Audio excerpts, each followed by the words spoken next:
What's cracking, big dogs? Welcome back to the HQ. Let me get some lighting up in this bitch. All right. What up? Welcome back to the headquarters. Welcome back to the channel. I am Nicholas. As always, this is Big Dogs Gotta Eat, BDGE, fantasy football. Sometimes we do the waiver wire on Tuesday. Sometimes we do it on Monday. We just so happen to put that work in this morning, so we're ready. We already have the article fully done for the most part, barring Monday Night Football.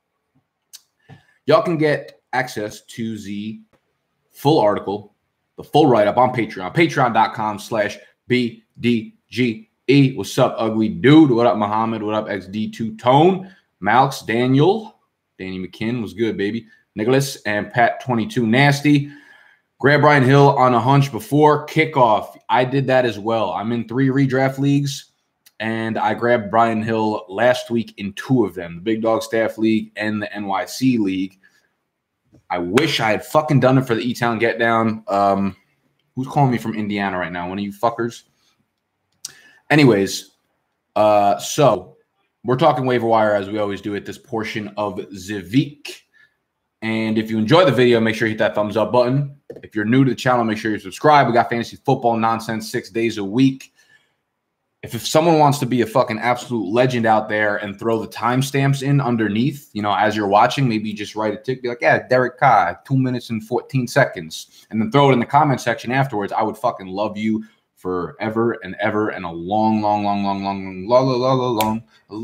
because mad people just yell at me. I'm not a lazy bastard. We put the timestamps in all of them. The problem with doing it live is that I would have to go back and then rewatch the whole thing again. And I'm like, yo, I just did this for 35 minutes. I'm not going back and rewatching it again. All right, that's enough nonsense. Let's get into the top 5 waiver wire pickups for week. What week are we in? Week 11. The quarterback waiver wire areas is pretty fucking dry this week. I'd go back to the well on Derek Carr. They get to play at home against Cincinnati. So this should be an easy bounce back for him. He finally kind of came down from earth. He was like a top 8 fantasy quarterback over the last month of the season prior to facing LA. They rode Josh Jacobs. He didn't put up the big numbers last week, but I think he gets right and gets around that 275, 285, 2 touchdown, maybe fucks around and then throws up a 3-tud game in week 10. I like him. Cincinnati at home. He's 45% owned. Everyone talked about in this video is 60% owned or fewer in Yahoo League. So they might not all be available. Some of them might be available. I don't know. Y'all will have to maneuver around and figure some shit out as we are closing in on the playoff picture, baby. I also like Kyle Allen. He just threw for 300 yards in Lambeau in the snow, and now he gets to play in Atlanta in a dome. I actually think Christian McCaffrey might go 14 for 200 through the air. It's going to be fucking scary. I will preface this and say that Dan Quinn finally fucking gave up play calling duties going into this week. So I don't think it's a goddamn coincidence that we held the Saints to 9 points. I have no idea how it happened. I'm fucking, as you can see, I'm speechless. 9 points, 6 sacks. We sacked them 6 times. We came into the game with 7 sacks on the entire year. Our pass rush is fucking non-existent, but it was there on Sunday. I don't know what happened. I feel like the entire defense just blacked out. The Saints were probably just like, this is a fucking joke. We're going to pretend. They probably made a bet. We're like, let's go fucking 60% as hard as we normally do and see if we could beat the shit out of the Falcons. And I would have, honestly, if you gave me that alternative in the beginning of the game, I would have said a 60% Saints team could beat the Falcons 26-9. It flipped. I don't know what happened, but I don't think their defense is anywhere near as good as what happened on Sunday. So Kyle Allen gets into the streaming conversation. At the wide receiver position, all those borderline guys, you know, the Devontae Parkers or whatever, are just over like 60% owned. So the one guy I would keep an eye on is D.D. Westbrook. He's 56% owned. And Nick Foles will be back for this Week 11 game. And they had a crazy chemistry in the preseason. Now, I hate looking at like really small sample sizes, but that's really all we could look at for Foles in terms of what he's done in a Jacksonville uniform, right? He broke his collarbone back in week 1, so he's been out. We've had Minshew Mania, whatever. They're playing against the Colts next week. Now, it's not necessarily a pass-friendly – it's not just it's not a friendly defense overall, whether on the ground or through the pass, but they are without Pierre Desir. He's been out since week 7. Rock Ya-Sin, which is a phenomenal fucking name, by the way. That's not talked about enough. He left the game on Sunday. I don't know if he actually returned. I don't know the significance of the injury that he suffered, but they could possibly be without their top 2 cornerbacks. So it could be a surprise big game for Nick Foles in the passing game over there in Jacksonville. He is widely available. I'm not going to, again, dive into every name on the waiver wire list. That will be in the Patreon section on patreon.com/BDGE, more in-depth stuff. The other name I do want to cover at the wide receiver position is Darius Slayton. He's obviously coming off a monster game where he had 14 targets, was a team high, 10 receptions, 121 yards, 2 touchdowns. Yep, Daniel Jones is in that like Jameis or Ryan Fitzpatrick territory where he's either fucking horrible or he throws up like 400 passing yards and 4 touchdowns. It's pretty incredible. But for a rookie, you'll take that, especially in fantasy when you have a Golden Tate or Darius Slayton. Slayton's coming off this monster game. Now, over the last 3 weeks, he's scored 2 touchdowns in a single game twice in those last 3 weeks. They have a bye coming up. So there's a lot of moving parts here. You like Slayton for the athleticism, for the speed, the 4.39 speed. You like him as a real deep threat, game-breaking weapon. However, these are coming with Sterling Shepard out, Evan Ingram out. Saquon Barkley is going for X-rays, so we don't actually know what the situation is with that. Again, a lot of moving parts. They have their bye coming up, so it's like if they come out of their bye and maybe Sterling Shepard gets cleared and Evan Ingram is ready to roll again, that's obviously going to hurt Darius Slayton's rest of the season outlook. Again, though, like I'm not going to say he's a one-trick pony because we've actually seen him. He's someone that I probably let fly under the radar for a little bit too long, and I didn't really dive into how talented of a wide receiver he actually is. That's on me. I'm going to do that. We'll put the work in. I'm going to get back to you and probably not say anything about him again for the rest of the season because I'm sure next week he'll go like 1 for 6, which is what he did last week. I'm not too interested in a receiver whose floor is really, really, really, really, really low in a passing offense that's really, really, really, really, really mediocre. So I'd let someone else spend the money on Darius Slayton, especially because they have the week 11 bye and we don't know which of the other pass catchers are going to be back afterwards. Now, the big conversation to have this week is at the running back position. Number 1 waiver wire pickup, without a doubt, is Brian Hill of the Atlanta Falcons. Hill is, if you don't know who he is, he's a kid out of Wyoming. He played with Josh Allen at Wyoming, and he has a featured back build with legit NFL speed. So he's like 6'1", I think, like 220 pounds. So you might think of him as just like a complimentary piece in the running game or like, why is he not getting a shot? He finally gets his shot, right? Ito Smith is on the IR. Devonta Freeman sprains his foot. He went for MRIs today. I don't think that we've seen any update on Devonta Freeman. Let me type into the Twitter sphere. Make sure you're following me on Twitter. That's at Nick_BDGE.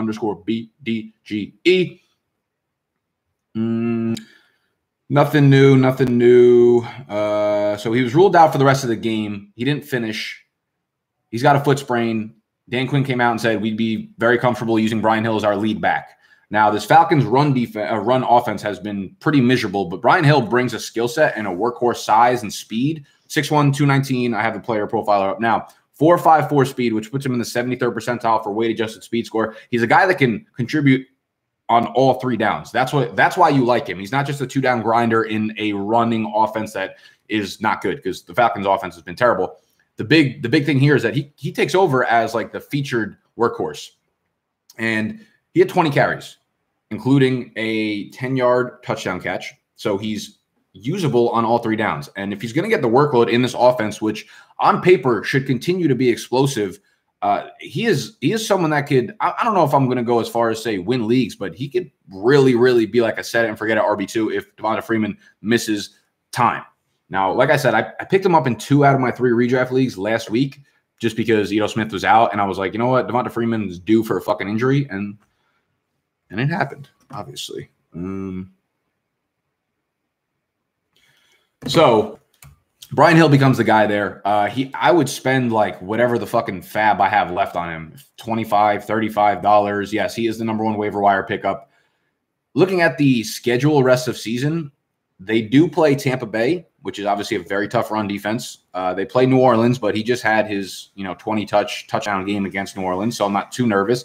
Then you have San Francisco, who have been great against the run, but the last couple of weeks, Kenyon Drake, Christian McCaffrey, they've been slashed by runners, and that's kind of later on in the season, so we don't even really know what the backfield is going to look like by then. But they do get Carolina twice over the next month, and that's been an absolute like run funnel defense. So I really like Brian Hill. I think he's an explosive playmaker. I think he's someone that you could use on all 3 downs, and he's going to get all of the touchdowns because they have no other running back to throw out there. They have like a fucking, I can't even remember, Kenyon Barner or some shit maybe. I feel like there's 42 different Kenyon Barners that have just been floating around the NFL.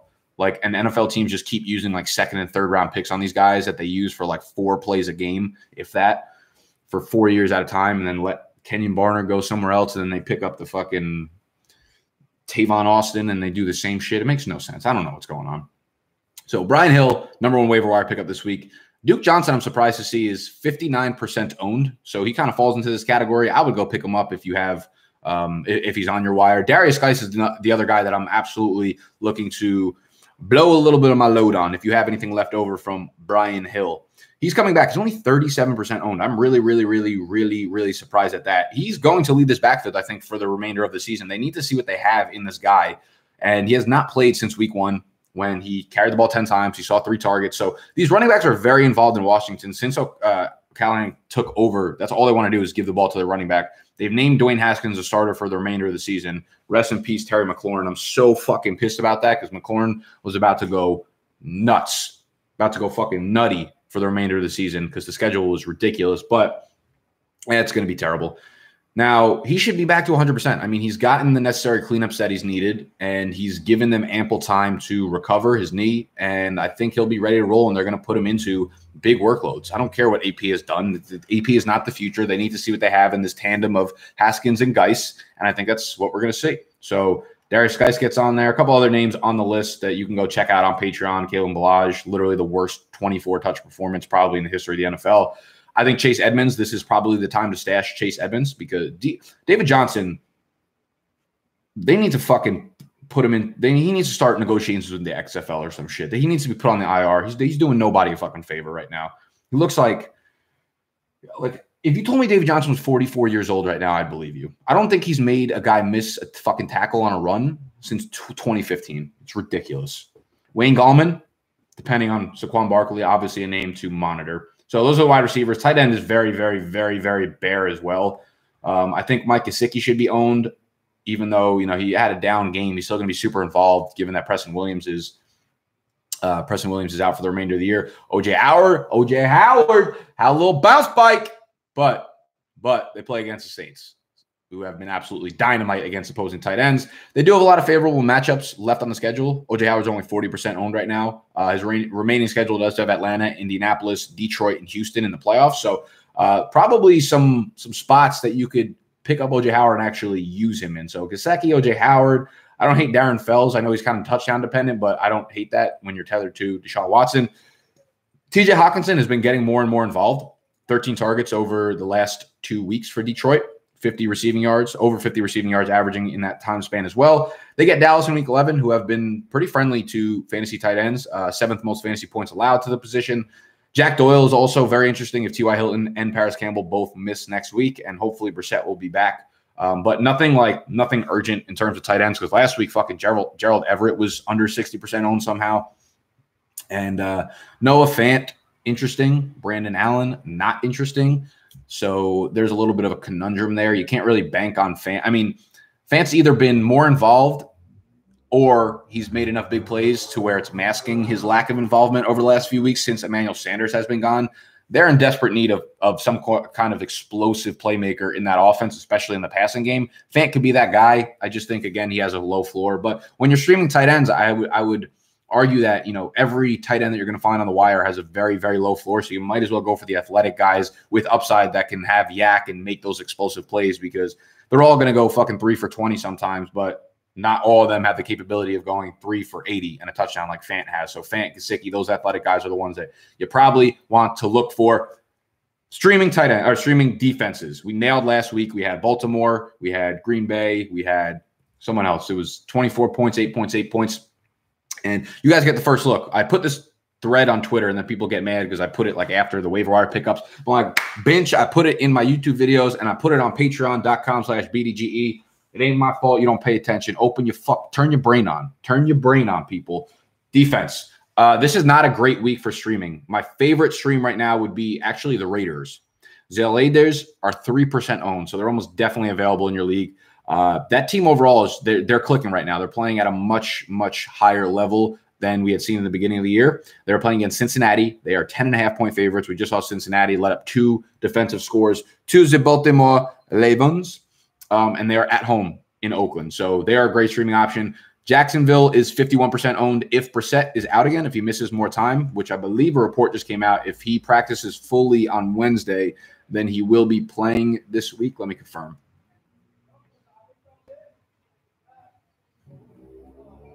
Panthers claim Mike Davis. All right, I thought the Giants would probably grab Mike Davis if something happens to Quan.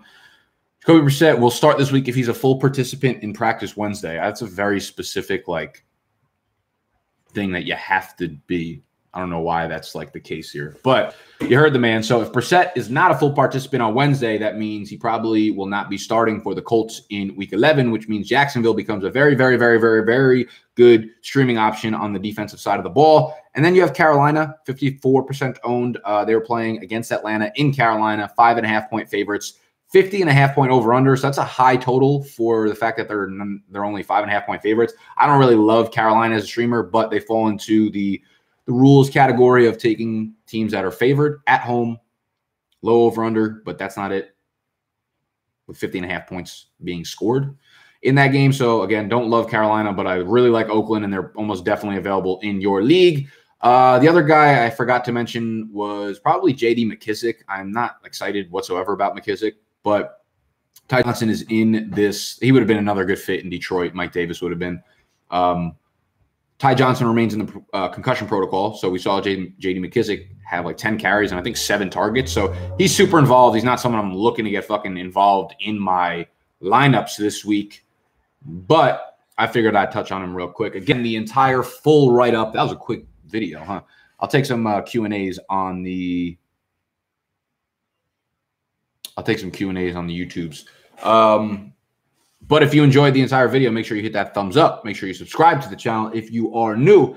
And if you want the exclusive waiver wire article with all the in-depth big facts and breakdowns and all that nonsense that we normally do, it's on patreon.com/BDGE, where you will get our weekly rankings as well, which we don't put anywhere else. Flex rankings, PPR standard, whatever. Private live streams on Saturday, all that good stuff. Patreon.com/BDGE. All right, let me go over to the comment section. I feel like I'm going to go here and then immediately want to not go here anymore. Hunt, I have to admit, looked good. Yeah, I mean, I'm not surprised about how they used him. 7 targets or whatever targets he had. He's basically just going to be the pass catcher as a running back in this role, and they're kind of devoid of weapons on the outside. So I can't say I'm surprised how they used him. But if Nick Chubb's going to continue to see 20 carries, I'm okay with that because he'll sprinkle in a couple of receptions. Brian Hill worth a stash. Yes, Douglas, he is the #1 waiver wire on the week. He is not worth a stash. He is the motherfucking stash. 161 people and only 9 likes. Yeah, for real. Thomas, shout out to Thomas. We got 263 people in here and only 33 thumbs up. Some damn respect, people.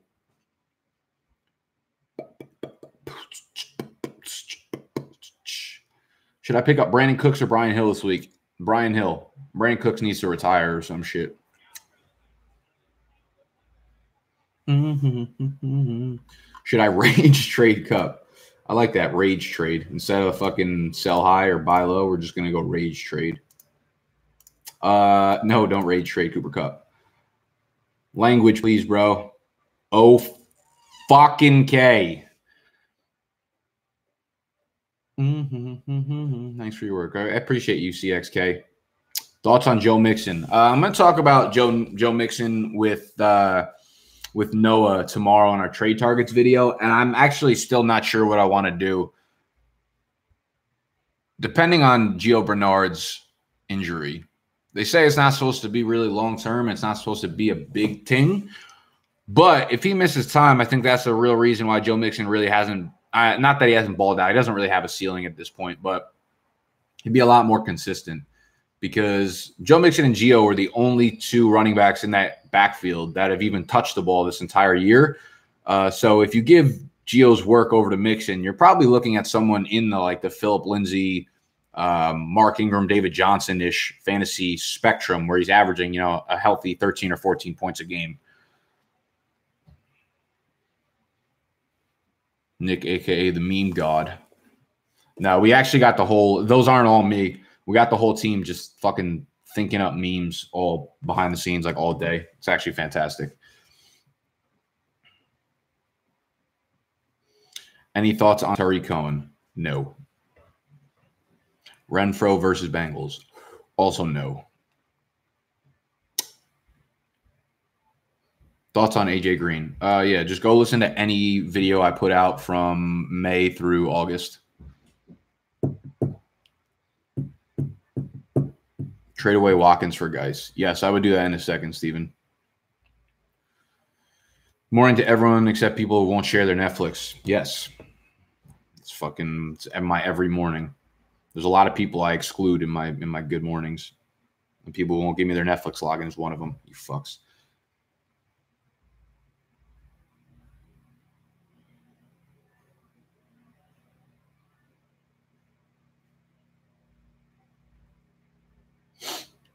All right.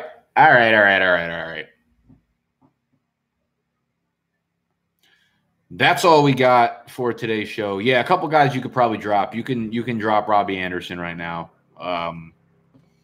You could drop Ty Johnson. You can drop.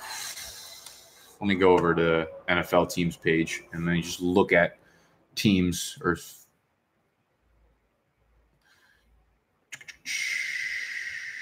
Yeah, you could drop anyone on the Lions not named. Actually, I'm not about to go through every fucking team.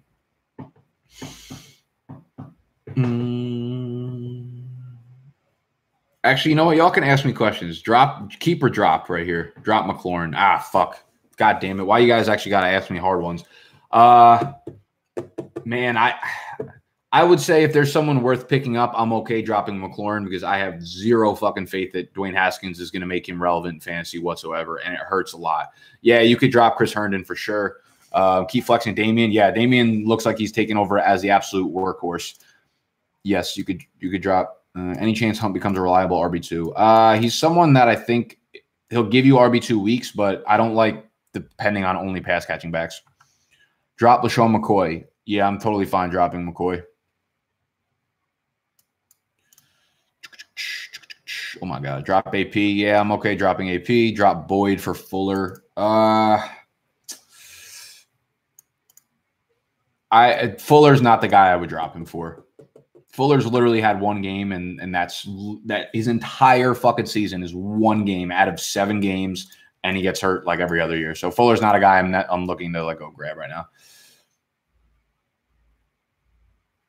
Drop Goff. I mean, yeah, if you're in a 1 quarterback league, Goff's a guy you cannot play if he's outside of LA, especially if it's a cold weather. If he's on the East Coast and there's even remotely cold weather, which is what we're getting right now in New York and in Pittsburgh where he just played, yeah, you don't want anything to do with Jared Goff. Cali boy, the beach boy needs beach weather.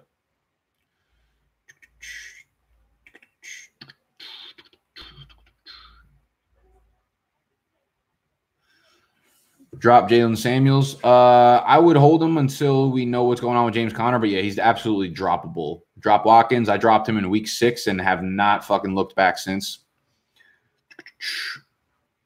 Drop Rivers, sure. Drop Latavius Murray. I don't want to drop Latavius Murray at all, but you definitely need to make room for Brian Hill somewhere. Sup, Nick? Rip your RB and tight end. Yeah, don't worry. Brian Hill's about to look way better than Devonta Freeman has, so I'm not worried about it. Drop Malcolm Brown. Yeah, you could do that. He's more so just a handcuff for Gurley. How many times are you going to ask drop Dickhead McGee? Switch it up. Switch it up, boy. Drop Jamal Williams or Montgomery for Hill. I'm definitely not going to drop Montgomery because he's seen such volume. I'd prefer not to drop Jamal Williams because he's had such a steady usage in this offense. But if I'm going to drop one of them, I'm going to drop Jamal Williams, though I don't want to, for the record.